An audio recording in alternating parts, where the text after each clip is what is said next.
more in depth in musculoskeletal.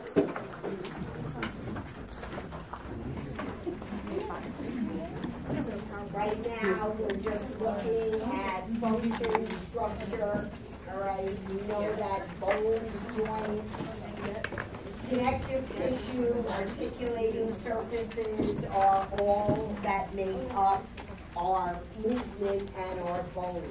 The articulating surfaces are what prevent our bones from rubbing together. And as we start to age, those articulating surfaces start to wear away. And as they wear away, the bones start to rub together, and that's what causes arthritis. So in your older patients, you see arthritis. All right, so there's that articulating surface that sits right here between the two bones. All right, and it forms like a little support. So when the bones are touching, they're not rubbing. And eventually, from wear and tear, as we get older, that articulating surface wears away, and then the bones start to rub, and that's how you get the pain and the discomfort from osteoarthritis. All right? We have 206 bones in the body. All of our bones have different shapes depending on where they're located. All right, the structure of the bones or the function of the bones are a framework for our body, so it's basically our support system. Without bones, we wouldn't be able to stand or move. It protects delicate structures, so your rib cage is your protector for your lungs, your heart, your liver, your spleen. All right, those are all covered by your rib cage, so they're protected. Your brain and your spinal cord also covered by bones, all right? Your spinal cord runs through your vertebrae, all right? And those are your backbones. And your brain itself is covered by your cranium or your skull, which of course everybody knows if they knock on it, it's nice and hard. All right, so that helps to protect your brain in some matters. There are some injuries where the brain becomes damaged, especially coup, counter-coup type accidents or shaken baby syndrome, where you take them and you shake them and the head rattles and the brain bounces back and forth against the skull, and that causes damage to the brain. So there are certain types of injuries that can damage the brain. Is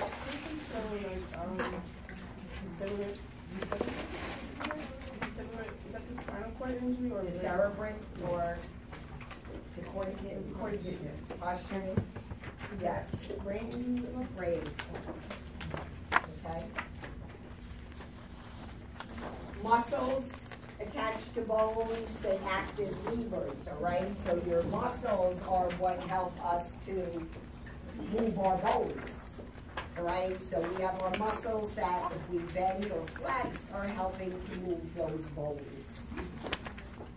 When we talk a little bit about muscles, one of the things we'll talk about is the difference between flexion and extensor muscles. One of the things you have to remember as a nurse is our biggest job too is to prevent contractures in our patients. So when we are positioning our patients, we always do extensor as opposed to flexor. Because if you flex muscles and you leave a person in that position, they're more likely to get contractures, because flexor muscles are much stronger than extensor muscles. So when you position your patients, you want to position them with extension, not flexion, all right? Because flexion is going to cause contractures much quicker. And then, of course, range of motion exercises, both passive and active, also help to prevent contractures in your patients. Bones, our bones store calcium, all right? Calcium is 99% in our bones. Calcium helps to keep bones hard and helps with bone growth. All right, we also know that calcium is responsible for blood clotting. So, again, it's stored in our bones, so a large amount of that calcium in our bones also helps with clotting. We also know that inside our bones are our red and our yellow bone marrow. Red marrow is where we make our erythrocytes, our thrombocytes, and our leukocytes. So our red blood cells, white blood cells, and platelets are made in the bone marrow. All right, the yellow bone marrow is old red marrow, and that yellow marrow becomes fat. All right, and that's one of the things we have to be careful with, especially when we break bones, is that that yellow marrow can escape into the bloodstream, and that's what causes your fat emboli. All right, so when you hear about patients that have fat emboli, that's where it's coming from. And it usually, if we don't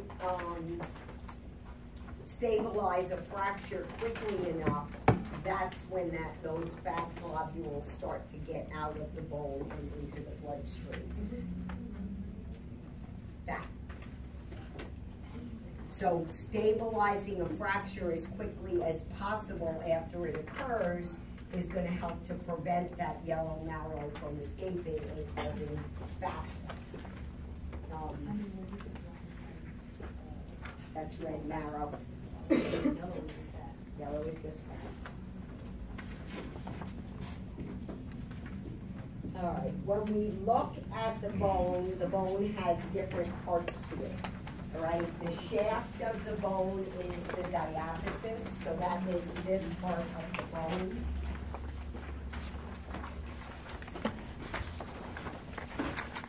The epiphysis are your ends of your bone. And also down in the epiphysis are those things called the epiphyseal plates.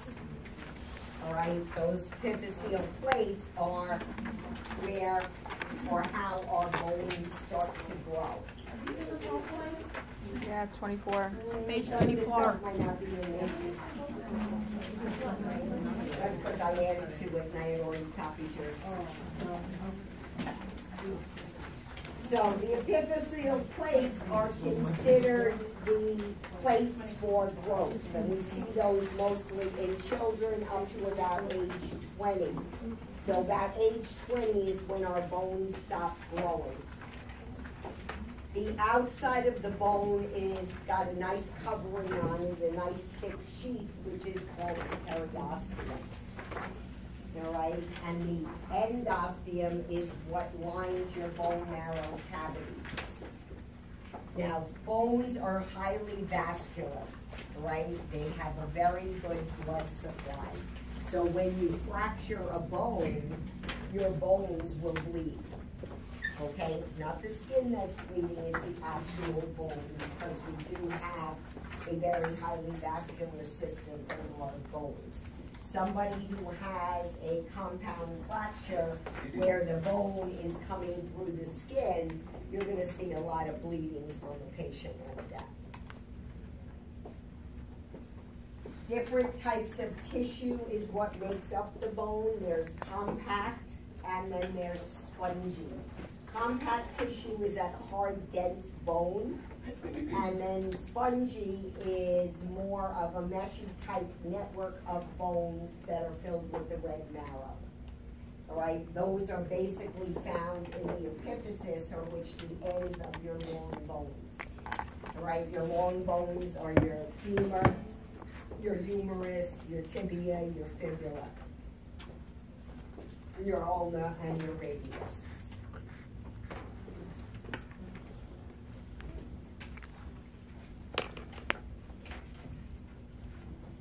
All right, so if you take a look at the bone, you can see the cartilage, which is your articulating cartilage, which runs along the top.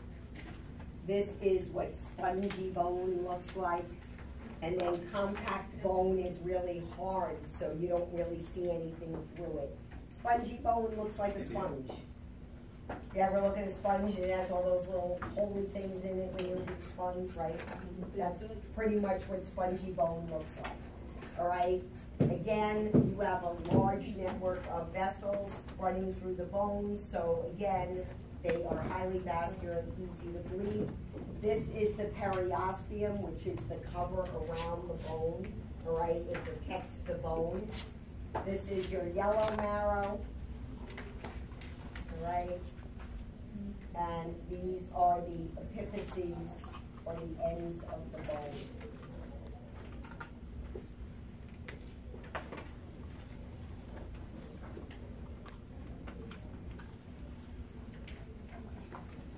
In order for bone to grow and to harden and to maintain bone, one of the biggest and most important things is ambulation. All right? Walking and weight bearing are what help bone form. In our older patients, you know, when we start to get older and we go through menopause, we lose estrogen. And estrogen is one of the things that helps to maintain our bones. When we lose estrogen, we start to become more susceptible to osteoporosis and brittle bones. All right, your patients that are in nursing homes, that are immobile, that are bedridden, that are not doing any weight-bearing exercise, their bones are not being formed properly, all right? So that new bone growth is not occurring. So they're going to be at risk for fractures if they fall. One of the things we give the older patients in the nursing home is your bisphosphonates, all right? Your Fosamax, right? Everybody gets Fosamax, or your old people get Fosamax. Fosamax is a drug that helps to stimulate bone growth, especially in people who don't do any weight bearing. Okay? The osteogenesis is the actual formation of the bone. Ossification is the actual process of the formation of the bone. And bone is always in constant turnover. So we're always getting rid of old bone and growing new bone. The cells that get rid of the old bone are called your osteoclasts. And your osteoblasts are what build new bone. Gets rid of old bone, breaks down bone. All right, so if you remember B, build.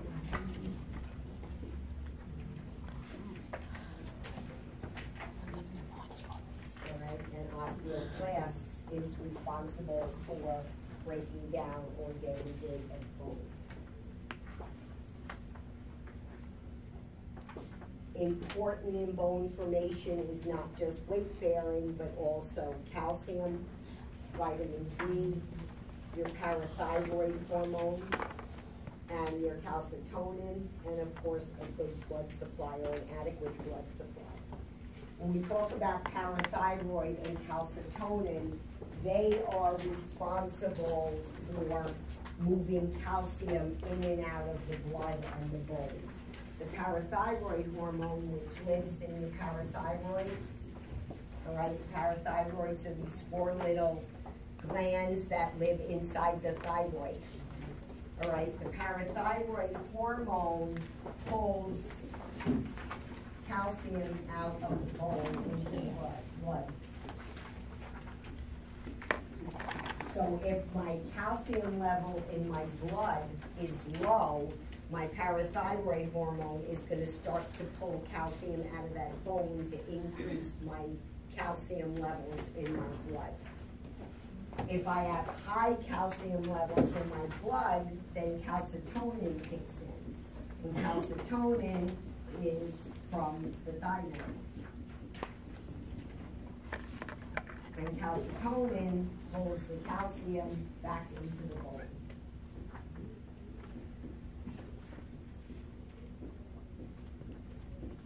So we have this feedback loop that's constantly working in our bodies, and it's constantly making sure that we have the right amount of calcium in our bone and the right amount of calcium in our blood.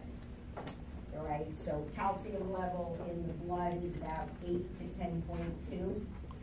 So a normal calcium level is maintained in the blood by PTH and calcitonin.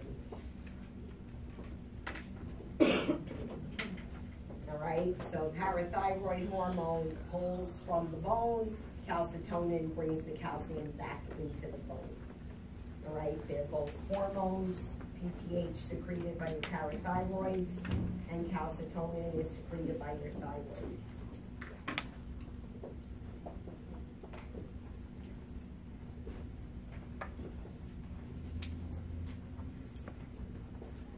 We know that calcium, in order to absorb the calcium, we need vitamin D. So without vitamin D, we're going to have a very tough time absorbing calcium.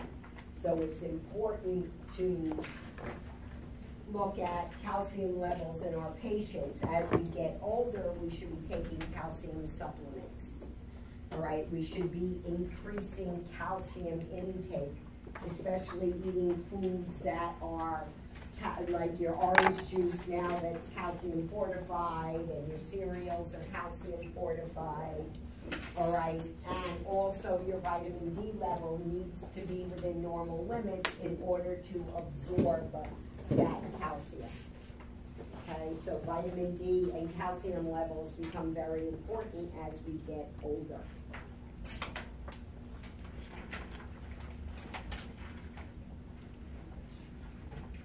All right, so we said that osteoblasts build bone, osteocytes are the actual bone tissues or the bone cells. Osteoclasts are what break down the bone. And resorption is the process by which osteoclasts break down the tissue in the bones and release the minerals. All right, so resorption, not resorption. It's with a P, not a B. So when we break down that bone, we start to build up or form new bone.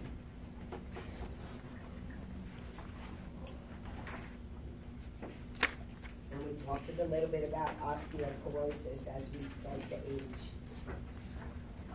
All right, so you can see your bone, your osteoclasts are breaking down the bone, all right? The osteoblasts now start to build that new bone, and then the new bone forms. But in order for that new bone to form, you need to be doing weight-bearing exercises, because that's going to help with that formation of bone. All right, it's not just as simple as osteoclasts and osteoblasts breaking down and we form new bone. It takes time for that new bone to really harden and form. And with weight-bearing exercise, it's important. If you have a fracture, the most important thing is as that fracture is healing, or when you're able to, is to start weight bearing, because it's that weight bearing exercise that's going to help that bone to form and to heal the bone fully. And that can take up to a year for that bone to really fully form and harden. It's not something that can happen very quickly.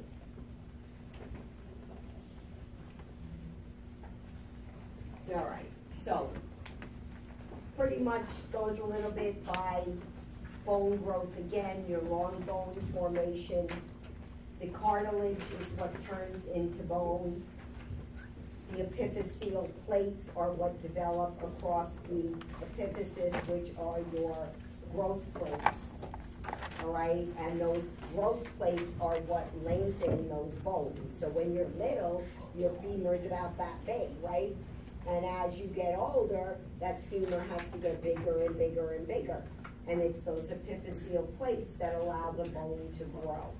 So somebody who has a fracture at the epiphyseal plate may have a shortened extremity on one side because the bone may not be able to grow to its full length. We stop growing, or bones stop growing around age 20, late 20s. And bone resorption, which is the breakdown and the formation, goes on throughout our lives. All right, you can see the epiphyseal plates here, okay, and those are, like I said, what help with that growth, that bone growth. All right, we have 2 growth plates in each long bone.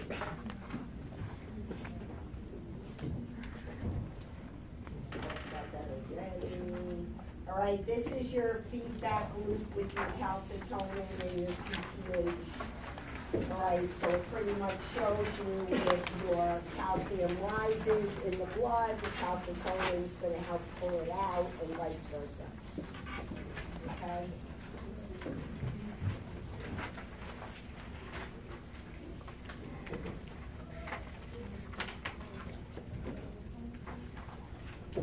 So where does bone growth occur in children? Epiphyseal plates. All right. We have 2 skeletons, an upper and a lower, if you want to look at it. We have our axial skeleton and our appendicular skeleton.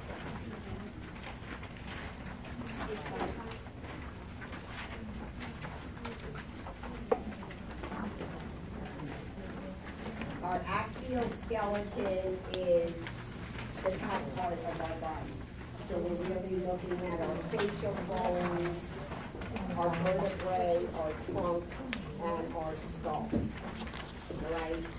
Our bones are all different shapes. So you have your long bones, your vertebrae are your short or irregular bones, you have flat bones, and then you have your joints and your muscles.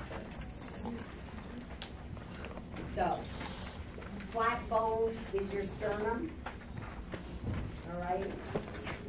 Your vertebrae are your irregular bones. Your femur is a long bone. Your short bones are the bones that are in your wrist. They're little, tiny little nugget-looking bones in your wrist, all right? Your patella or your kneecap is considered a sesamoid bone. What? The patella is considered, is your kneecap, and it's considered a sesamoid bone. Well, they don't actually hit the patella, they hit below it. All right.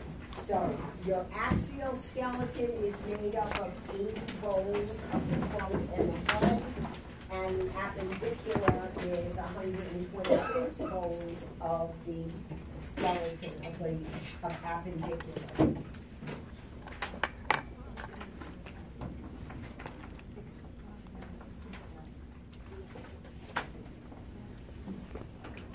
Right, when you start to learn about the musculoskeletal system and you get more involved in the disease processes and that surge, you'll kind of understand the importance of all of your bones. All right, you don't need to know or be able to name every single bone in your body. All right, that's not important to know 206 different bones. But you should know the bones that play a very large part in support of the body, but also in support and protection of the organs. All right, and a lot of what we'll talk about are different diseases or different problems that affect the body based on bone growth or bone resorption or based on injuries. All right?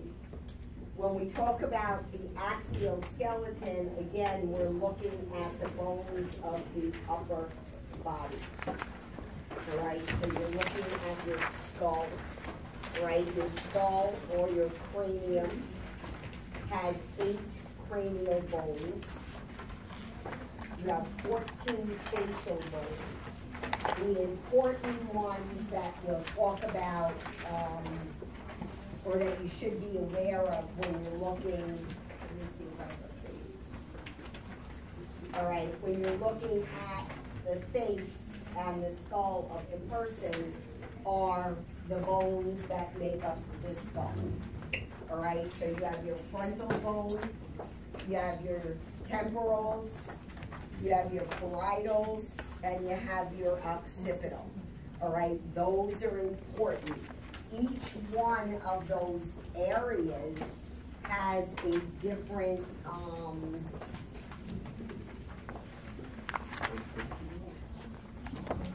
thing that they're responsible for. So frontal, we know that the frontal lobe of the brain that's protected by the frontal bone is responsible for memory, thought process, it's responsible for inhibitions. So each one, we know the temporal bones that protect the temporal lobes are responsible for auditory. All right, so when you get into term 5, the lobes that are underneath those bones that are being protected are what's going to be important that you understand. All right, so it'll be more about the brain itself, not so much about the bones.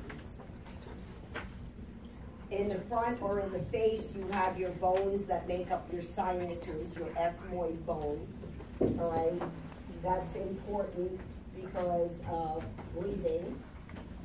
You have your mandible and your maxilla, which are your upper and lower jaws, which are responsible for breaking down food or mastication when we talk about the digestive system. All right. You have your nasal bone, which of course is helpful in breathing.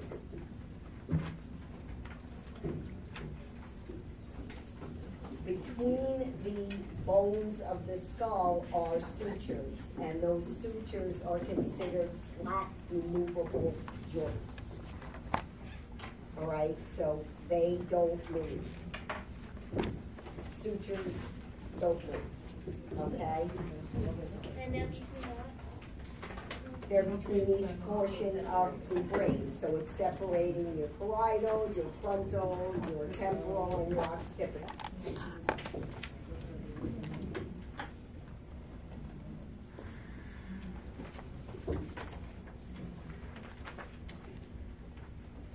All right, the foramen magnum is an opening through which the spinal cord fits. So remember, our spinal cord is attached to the brain, or the brain stem, if you want to think about it. And then you have your spinal cord that comes down.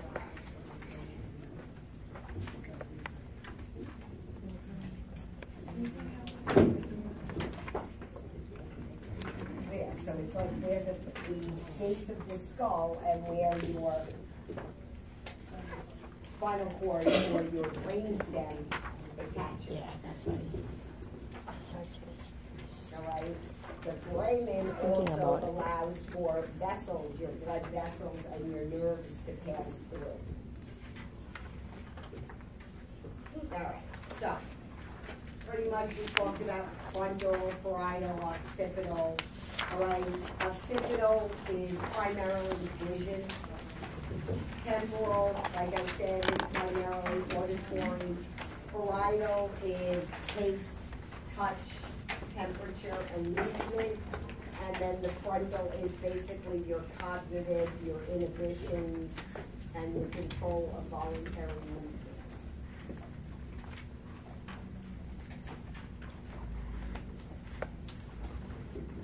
So it is the skull that hard bone or protects the brain.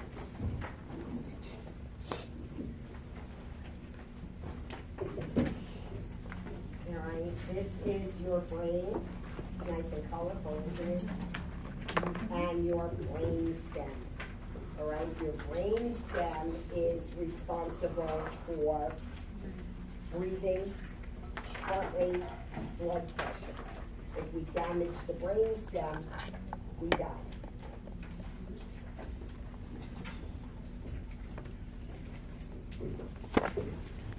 All right, so you can see the brain stem, and then attached to the brain stem is your spinal cord. So here's the end of your brain stem, and then your spinal cord would come down.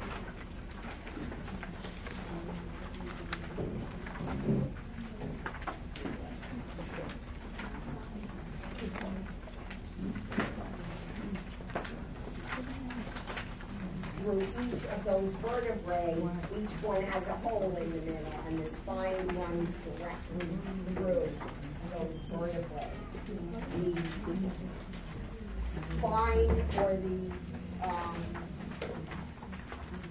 ends at about L2, the spinal cord.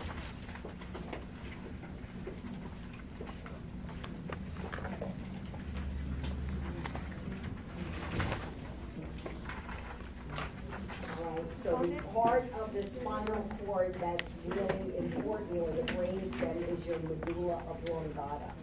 All right, and that's what really controls all of our bodily functions: breathing, blood pressure, heart rate. All right.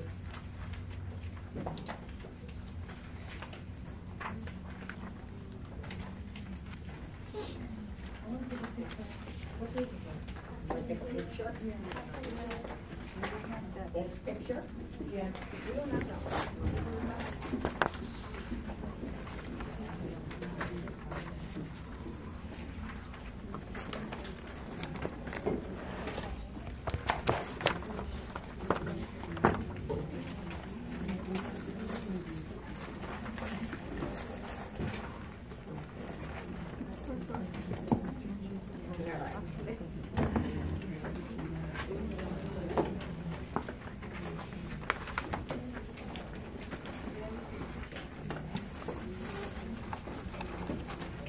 Your hypothalamus, which sits right above your brain stem, is responsible for release of hormones from the pituitary gland. It's also responsible for temperature control, hunger, circadian rhymthms. Yep. Would you be able to